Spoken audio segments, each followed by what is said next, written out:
My self Sucheta Rao और हम लोग क्लास 8 साइंस के चैप्टर नंबर 1 का आगे का जो हमारा पार्ट बाकी रह गया था उसको आज हम कंप्लीट करेंगे। फर्स्ट पार्ट में हम लोग देख चुके हैं कि किस तरह से फार्मर्स जो होते हैं वो एग्रीकल्चरल प्रैक्टिसेस करते हैं, यानी कि फसल उगाने की कोशिश करते हैं, किस तरह से क्रॉप्स उगते हैं, क्रॉप्स के कौन कौन से सीजन्स होते हैं, ये सब हम लोग फर्स्ट पार्ट में देख चुके हैं। आज जो फार्मर्स जो प्रैक्टिसेस करते हैं, किस तरह से अलग अलग कोशिश करते हैं, उन कोशिशों को स्टेप बाय स्टेप देखेंगे। उन कोशिशों में उनको किन किन टूल्स की यानी कि साधनों की जरूरत पड़ती है, आज हम उन सबको डिटेल में देखेंगे। Let's get started. Various agricultural practices, farmers किस तरह से अलग अलग एग्रीकल्चरल प्रैक्टिसेस करते हैं यानी कि कोशिश करते हैं फसल को उगाने की। इसमें सबसे पहले आ जाता है हमारा प्रिपरेशन ऑफ सॉइल। सबसे पहले हम लोगों को सॉइल को प्रिपेयर करना पड़ता है, पूरे के पूरे खेत को जोतना पड़ता है, सॉइल को लूज करना पड़ता है। इसका पूरा का पूरा डेफिनेशन मैं भी आपको नोट्स के फॉर्म में लिखवा देती हूँ।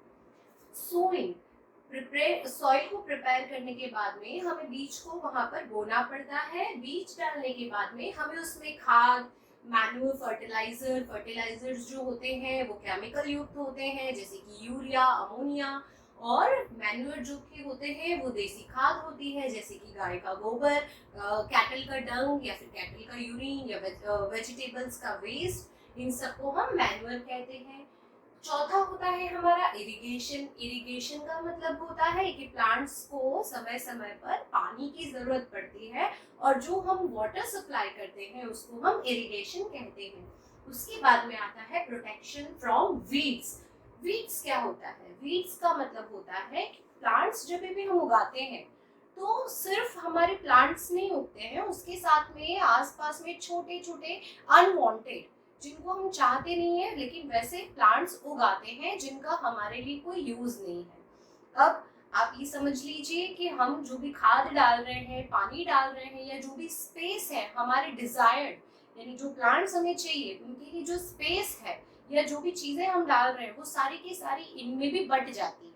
ये लोग भी वो हमारे मेन क्रॉप के से हर एक चीज को छीनने की कोशिश करते हैं। अब हमारा इसके कारण हमारा जो प्लांट है उसकी प्रॉपर ग्रोथ नहीं होगी, तो वीड से भी हमें अपने प्लांट्स को बचाना पड़ता है।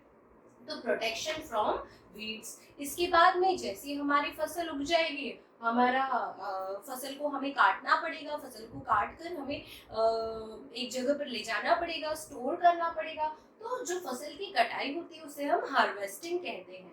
इसके बाद में जो लास्ट फार्मर्स की प्रैक्टिसेस होती है ये कि भाई जब तक वो किसी भी शॉप को, ग्रेनरी शॉप पे या कहीं पर भी वो उसको नहीं पहुंचा रहे हैं, या फिर जैसे कि गेहूं होता है या कोई भी हमारे ग्रेन्स है उनको हमें स्टोर करके रखना पड़ता है साल दर साल तक। तो स्टोरेज अगर ढंग से नहीं होगा, जैसे कि बारिश में अगर वो भीग गया या फिर उसमें कीड़े लग गए, तो भी हमारी सारी की सारी फसल बेकार हो जाएगी। तो स्टोरेज भी उतना ही इम्पोर्टेंट है जितना कि अभी तक के सारे स्टेप्स थे। तो इन सभी को हम डिटेल में समझते हैं। मैं जस्ट एक ओवरव्यू आपको दे रही थी कि इस तरह की वेरियस एग्रीकल्चरल प्रैक्टिसेस होती हैं। इसके बाद अब इसके अंदर क्या क्या चीजें यूज होती हैं, कौन से टूल्स यानी कि इम्प्लीमेंट्स एग्रीकल्चर के लिए फार्मर यूज करते हैं। तो फार्मर जो है वो प्लॉ का यूज करते हैं। प्लॉ जो होता है यानी जो आपने देखा होगा पहले के जमाने में जो हल चलते थे, बैल के पीछे जो हल बांध दिए जाते थे, वो इस तरह से उनका शेप होता है कुछ इस तरह से कि जिससे इक्वल डिस्टेंस पे वो जमीन को खोद देते हैं ताकि एक प्रॉपर स्पेस मिले, दो पौधों के बीच में एक प्रॉपर गैप रहे। तो प्लॉ का यूज होता है। फिर आता है कल्टीवेटर यानी जिसकी मदद से हम बीज को जमीन के अंदर गहराई में दबाते जाते हैं, डालते जाते हैं। उसके बाद होता है होय और होता है सीड ड्रिल। सीड ड्रिल का भी यहाँ पे मैंने डायग्राम बनाया है, इसको मैं भी आपको एक्सप्लेन कर देती हूँ। अब implements used for traditional ways of irrigation. Irrigation का मतलब होता है प्लांट्स को वाटर सप्लाई करना। वाटर सप्लाई, पानी के बिना प्लांट्स जो है वो जीवित नहीं रहेंगे, तो किस तरह से ट्रेडिशनल का मतलब होता है पुराने समय में पानी किस तरह से दिया जाता था प्लांट्स को या खेतों में किस तरह से पानी की सप्लाई की जाती थी। तो आपकी टेक्स्ट बुक में डायग्राम्स बने हुए हैं। आपको पता होगा पहले के ज़माने में ऐसे लंबे लंबे क्यारे बना दिए जाते थे या एक नाली के रूप में पूरे खेत में खुली जगह जहाँ से पानी जाता था और जो है गाय भैंस जो होते थे बैल वो कंटिन्यूअसली जो वेल यानी कि कुएं के आसपास घूमते रहते थे और एक पूरा गोल चरखा जो है पानी का वो उस बैल के साथ में बांध दिया जाता था ताकि जब भी बैल घूमते जाएगा पानी कंटिन्यूअसली निकलते जाएगा और उन नालियों के से होते हुए वो खेतों में पानी पहुंच जाएगा। लेकिन ये सारे जो ट्रेडिशनल वेज होते थे इनसे पानी का वेस्टेज बहुत होता था और हर वक्त ह्यूमन रिसोर्स को वहां पे लगे रहना पड़ता था। पानी कहीं पे एक जगह पर तो बहुत ज्यादा इकट्ठा हो जाता था और कहीं पे बिल्कुल नहीं जा पाता था। तो हर एक चीज इम्प्रॉपर वे में होती थी। तो अब उसके लिए भी मॉडर्न मेथड्स आ गए हैं। मॉडर्न मेथड्स भी हम इस चैप्टर के अंदर ही डिस्कस करेंगे। तो पुराने टाइम की मौत, ढेकी, राहत, चेन पंप, मोटर पंप ये जो है पुराने ट्रेडिशनल वेज ऑफ इरिगेशन थे जो कि अब मॉडर्न इरिगेशन सिस्टम से रिप्लेस हो गए हैं। इसके बाद मैं आपको ये डायग्राम एक्सप्लेन कर देती हूँ कि ये प्लॉशेयर का डायग्राम है। इसे हिंदी में गैती भी कहा जाता है। फावड़ा, गैती आपने वर्ड्स अपने पेरेंट्स से सुन रखे होंगे। इसकी मदद से ये जो नुकीला पार्ट होता है इसको हम प्लॉशेयर बोलते हैं। ये प्लॉ शाफ्ट होता है जिसकी मदद से हम इसे पकड़ते हैं और उसके बाद हम इसको जमीन में गड़ा गड़ा के जो है मिट्टी को बाहर निकाल देते हैं ताकि वहाँ की मिट्टी ढीली हो जाए, उसमें गैप हो जाए ताकि हवा, पानी और सनलाइट भी काफी हद तक उसके अंदर प्रॉपर्ली जा सके। तो ये जो होता है हमारा प्लॉशेयर होता है। इसके बाद में है सीड ड्रिल। सीड ड्रिल जो है आपने देखा होगा इस तरह का जो है एक इम्प्लीमेंट जो बैल या फिर किसी भी ट्रैक्टर के पीछे जो है लगा दिया जाता है। उसके बाद में ट्रैक्टर जहां जहां तक जाता है दूर दूर तक खेत में ये जो है इसके शार्प एंड्स होते हैं, काफी शार्प एंड्स ऑफ पाइप्स और इन पाइप्स के अंदर ये यहाँ से फनल जैसा होता है, ये गोल कुप्पी टाइप होता है जिसके अंदर हम सीड्स डालते रहते हैं। वो इस पाइप में से निकल के जमीन के अंदर प्रॉपर डिस्टेंस के ऊपर घुसते रहते हैं और वहां से हमारा प्लांट ग्रो करता है। और ये भी पाइप होती है, ये पूरा का पूरा हम ट्रैक्टर के पीछे या फिर बुलोक के पीछे लगाकर और सॉइल को लूज करने में और सोइंग ऑफ द सीड्स के टाइम पे हम इसको यूज करते हैं। इसके बाद में आपने सीकल, ये बड़ा ही यूजफुल इक्विपमेंट था पहले के टाइम पे और अभी भी है। ट्रेडिशनल सिस्टम में हम लोग इसी तरह से, अभी तो हार्वेस्टिंग के लिए हार्वेस्टर्स आ गए हैं, मशीन्स आ गए हैं, लेकिन सीकल, ये सीकल जो है वो सी शेप का होता है और ये इसका हैंडल होता है। इसको कुछ इस तरह से पकड़ लेते हैं और जैसे हम चाकू से सब्जी काटते हैं उसी तरह से हैंडल पकड़ के ऐसे फसल को ये लोग काटते हैं फार्मर्स, ताकि हम फसल को हार्वेस्ट कर सकें। तो इस तरह से ये तीन इम्पॉर्टेंट जो इम्प्लीमेंट्स कह सकते हैं, टूल्स कहते हैं, जो फार्मर्स के साथ हमेशा रहते हैं। तो आप इतना नोट डाउन कर लीजिए। इसके बाद मैं आपको आगे का एक्सप्लेन करती हूँ।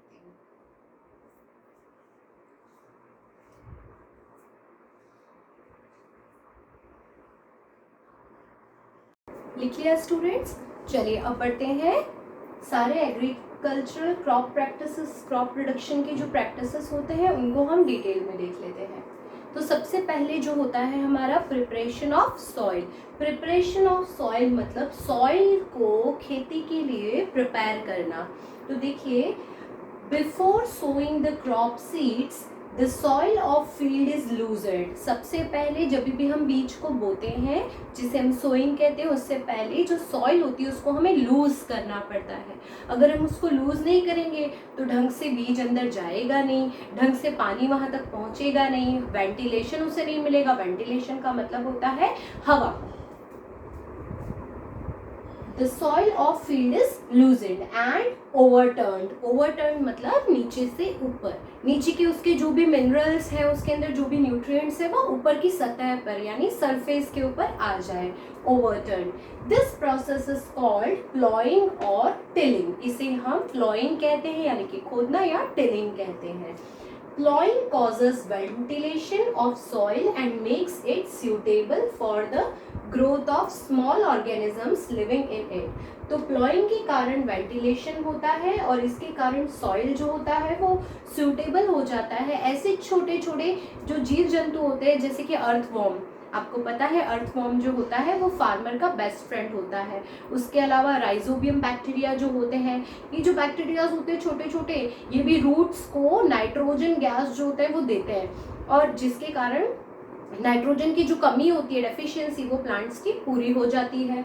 तो इस तरह से जब हम सॉइल को प्रिपेयर करते हैं तो ज़मीन जो होती है अब वो आगे बीज को बोने के लिए यानी सोइंग के लिए तैयार है। तो सेकंड जो हमारा स्टेप होता है वो होता है sowing of seed. For sowing, farmers obtain certified seeds from State Agricultural Department and Seed Corporation. अब बीज बोने के लिए जो फार्मर्स होते हैं वो स्टेट के जो भी एग्रीकल्चरल डिपार्टमेंट होते हैं, जो भी ISI एगमार्क वाले जो भी उनके सीड्स होते हैं वो वहाँ से खरीद कर लेकर आते हैं, क्योंकि वो पूरी तरह से चेक्ड होते हैं कि भाई हाँ आप अगर इसे बोते हैं तो अच्छी से अच्छी क्वालिटी और अच्छी मात्रा में आपकी फसल उगेगी।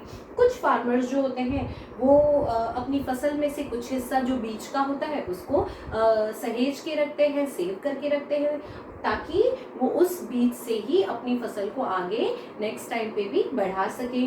तो farmers also select seeds from their own crops.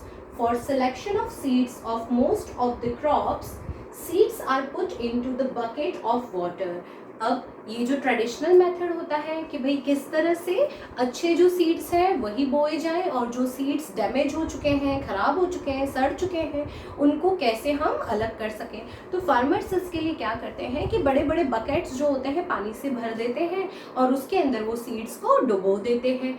जो सीड्स अंदर नीचे तक डूबे रहते हैं, डूब जाते हैं, वो सीड्स को वो वापस से बाहर निकाल के सुखा देते हैं, क्योंकि वो अच्छे सीड्स हैं। जो सीड्स डैमेज हो जाते हैं या खराब हो जाते हैं वो सीड्स हमेशा ऊपर की सतह पे ही तैरते रहेंगे। फार्मर्स उन सीड्स को रिमूव कर देते हैं और निकाल देते हैं। आपके घर में जब आपकी मम्मी दाल या कोई भी जो हमारे कठोर होते हैं उन सबको, कठोर को जब वो भिगोती हैं, जैसे कि मूंग है, चना है, तो आप देखिएगा कि अक्सर जो खराब पीसेस होते हैं वो बिल्कुल ऊपर सतह के ऊपर फ्लोट करते हैं और जो अच्छे होते हैं वो नीचे पानी में डूब जाते हैं।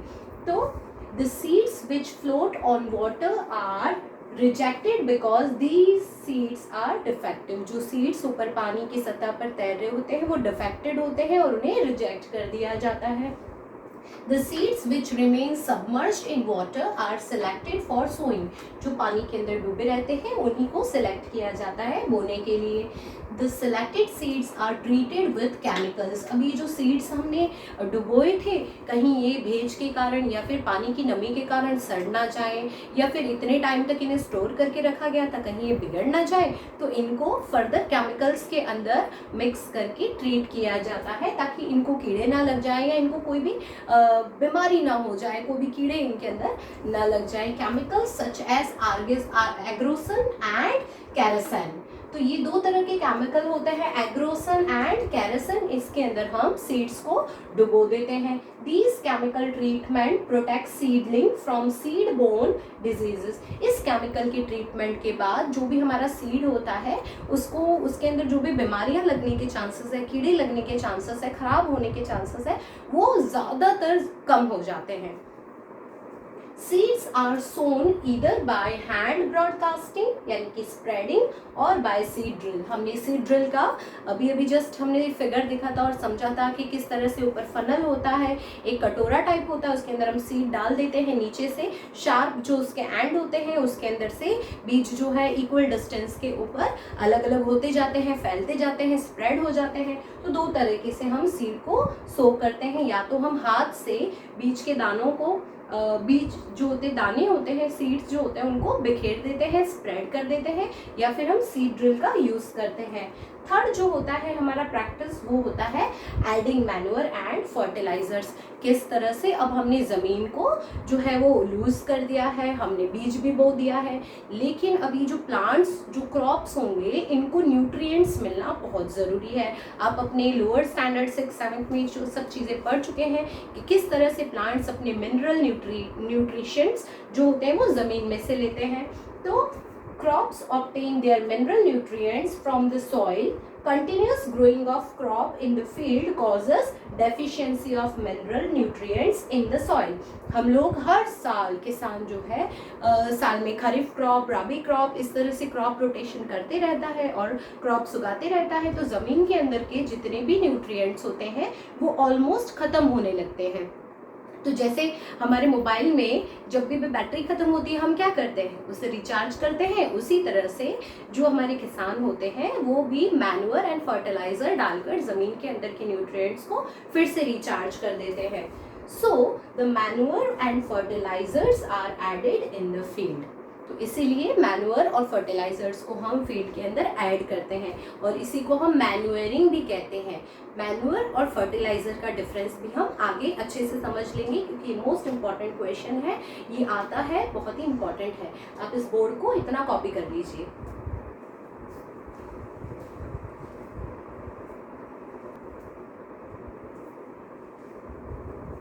अब हम मैन्योर की टाइप्स देख लेते हैं कि मैन्योर कितने टाइप्स के होते हैं। तो मैन्योर 3 टाइप्स के होते हैं, farm yard manure, compost and green manure. Farm yard manure जो होता है it consist of cattle dung, urine, remnants of straw and farm yard waste. Farm yard का मतलब होता है फार्म मतलब खेत, खेत के अंदर जो तैयार किया जाता है यानी कैटल के डंग से जितना भी वहाँ के स्ट्रॉ यानी बचे कुचे प्लांट्स होते हैं उनके वेस्ट से जो भी बचा कुचा है, यूरिन और ये सब मिला के इन सबको हम मिक्स कर देते हैं और धूप में सूखने देते हैं। जैसे ये धूप में सूख के बिल्कुल सूखा हो जाता है तब ये तैयार हो जाता है।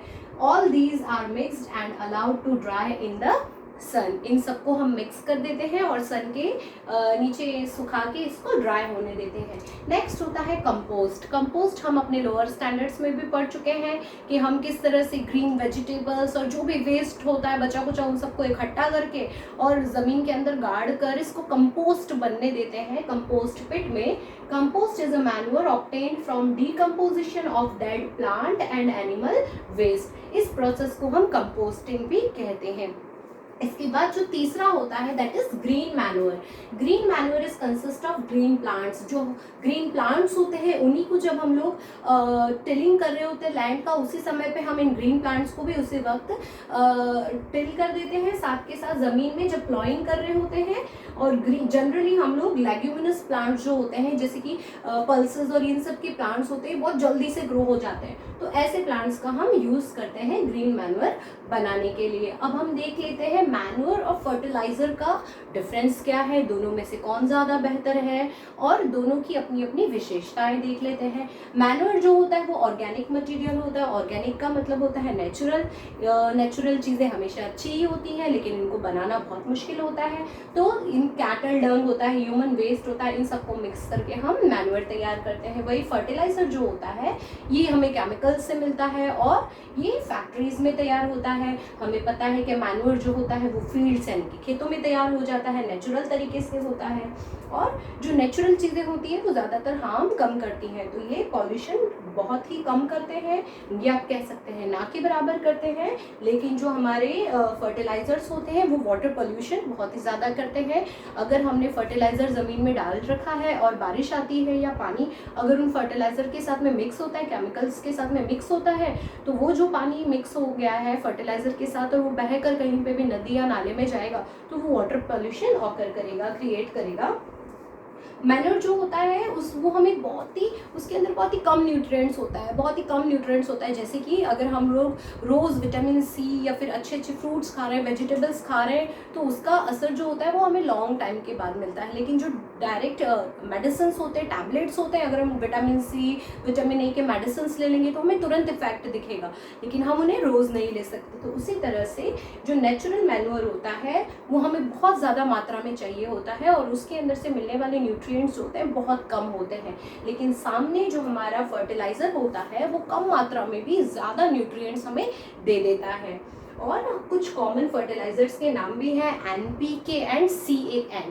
जो NPK होता है that is nitrogen phosphorus potassium, और जो CAN होता है उसे हम कैल्शियम अमोनियम नाइट्रेट कहते हैं। तो ये है मैनुअल और फर्टिलाइजर के बीच का डिफरेंस, ये बहुत इंपॉर्टेंट है और ये एग्जाम्स में क्वेश्चन जरूर आता है, आप लोग कॉपी कर लीजिए। Students, we have already seen the traditional methods of irrigation.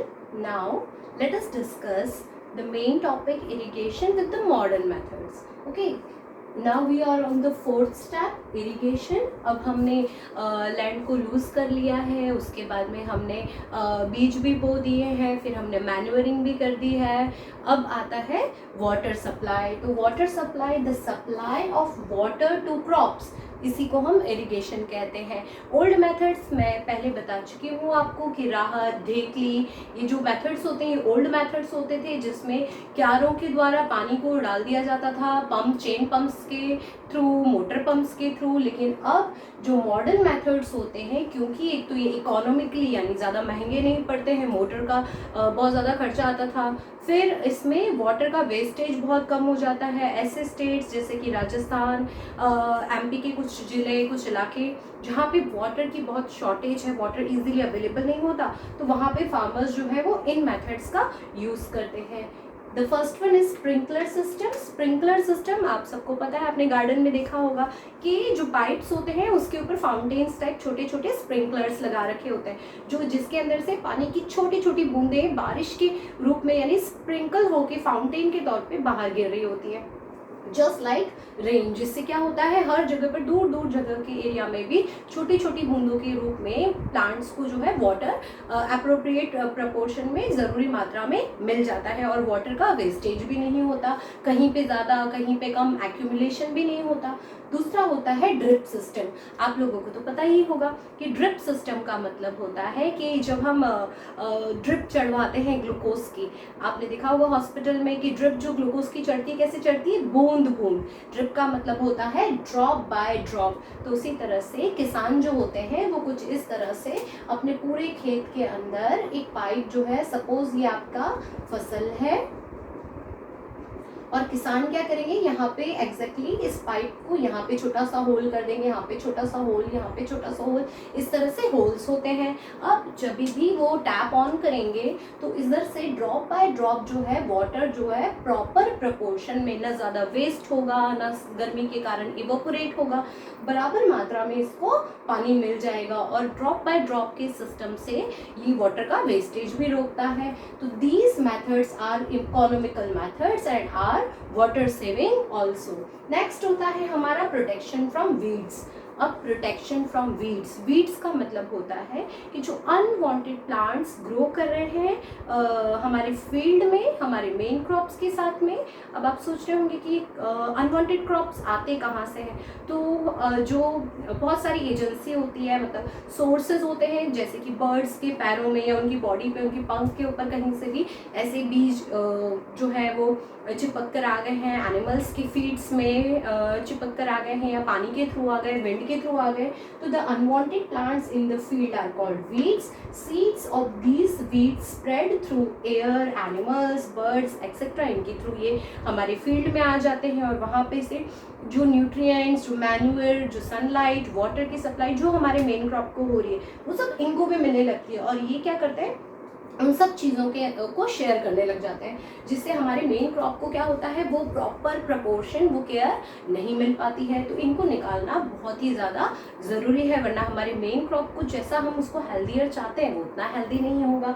तो वीड्स आर वीडेड, उनको निकालना पड़ता है, वीडेड आउट बाय प्लकिंग, या तो उनको हाथ से उखाड़ उखाड़ के निकाला जाता है। लेकिन आज के मॉडर्न ज़माने में जो एग्रीकल्चरल प्रैक्टिसेस करने वाले हमारे फार्मर हैं वो भी अब केमिकल्स का यूज़ करने लग गए हैं, जिसके कारण ये वीड जो है वो डिस्ट्रॉय हो जाता है, और ऐसे केमिकल्स जो वीड को ख़त्म करते हैं उनको हम वीडीसाइड्स कहते हैं। आपने सुना होगा सुसाइड, साइड का मतलब होता है मार डालना, पेस्टिसाइड मतलब पेस्ट को, चूहे और इनको मार डालना, इंसेक्टिसाइड मतलब छोटे छोटे कीड़े मकोड़े इंसेक्ट्स को मार डालना, उसी तरह से वीडिसाइड्स यानी वीड्स को मार डालना। और इनके लिए जो फेमस सबसे बेस्ट एग्जांपल जो है वो 2,4-D, ये एक वीडिसाइड है।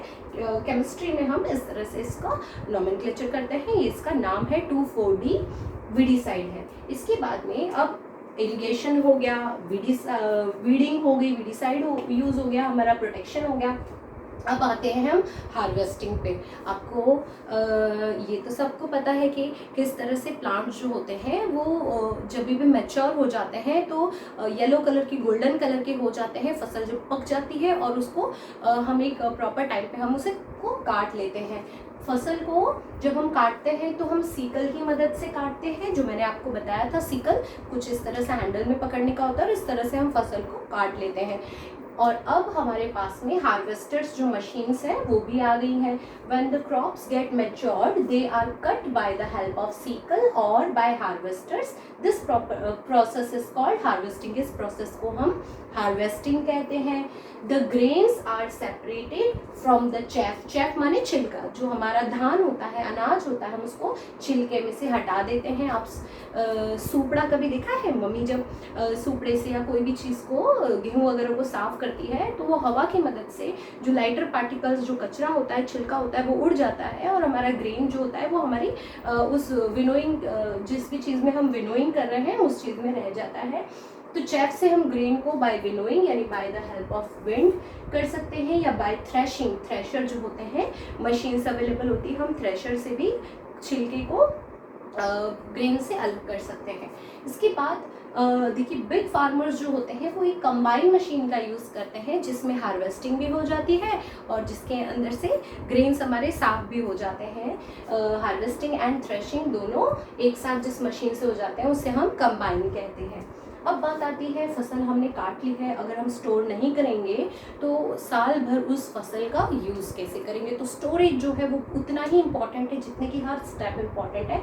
Grains are dried in open and stored in gunny bags. Gunny bags मतलब बोरे। बोरों के अंदर आपने देखा होगा कि गेहूँ या कोई भी चीज़ बोरों के अंदर पैक होकर आता है। अक्सर आप ये भी देखिए कि मम्मी कोई भी चीज़ जो साल भर के लिए बनाती है, पापड़ बनाती है, चिप्स बनाती है, जो भी बनाती है, उसको ढंग से सुखा देती है पहले, ताकि सनलाइट से उसके अंदर की जो भी बैक्टीरियाज हैं या उसके अंदर पानी की नमी ना रह जाए, क्योंकि पानी जो होता है वो उसको बिगाड़ देगा।